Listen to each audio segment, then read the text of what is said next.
భగవద్గీత 173వ రోజు 12వ శ్లోకం.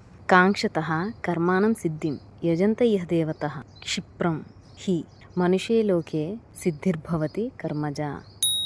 కాంక్షతః కర్మాణం సిద్ధిం ఇహ దేవతః క్షిప్రం హి మనుషే లోకే సిద్ధిం భవతి కర్మజా.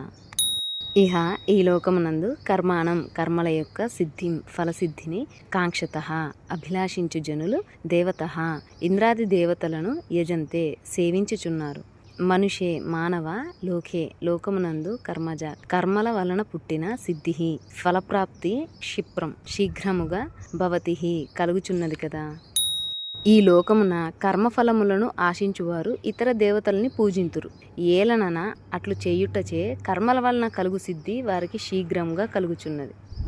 Those who desire the fruits of their action in this world worship other gods, because by doing so the attachment of the fruits of their actions is attained more quickly. ఈరోజు ఈ శ్లోకం వల్ల నాకు ఒక మంచి క్లారిటీ వచ్చింది. అదేంటంటే number 1, Dasavatharam cinema చూసుకుంటే శైవులకి వైష్ణవులకి పడనట్టు ఇట్లా కొన్ని హిస్టరీ పురాణాల్లో ఉన్నాయి. అండ్ అదే పురాణాల్లో శ్రీకృష్ణుడు నదిలో సూర్యభగవాన్కి నమస్కారాలు చేస్తుంటే తన చేతిలో పాన్ పడ్డది. ఇట్లా ఎన్నో చదువుతుంటే ఇదే దేవుళ్ళు అన్ని దేవతల్ని పూజించినట్టుగా కూడా ఉంది. ఉండడం వల్ల నాకు అటు ఇటు డౌట్గా ఉంటుండే. ఇంకా రెండో పాయింట్ ఏంటంటే నమ్మకం. మనం ఎవరినైనా నమ్మితే వారిని పూజించాలి, కానీ వారి మీద నమ్మకం లేకుండా ఇతరులను పూజించినట్టు అవుతుందేమో అని. ఈరోజు ఈ 2 పాయింట్స్కి క్లారిటీ ఎలా వచ్చిందంటే, ఒకటి, ఎవరైతే ఆశలు ఉంటాయో అంటే ఫ్రూట్స్ని ఆశిస్తారో యాక్షన్స్ నుంచి, వాళ్ళు అన్య దేవతల్ని పూజించవచ్చు. అలా పూజించడం వల్ల క్విక్గా వాళ్ళు దాన్ని సిద్ధిని పొందుతారని కూడా అర్థమైంది.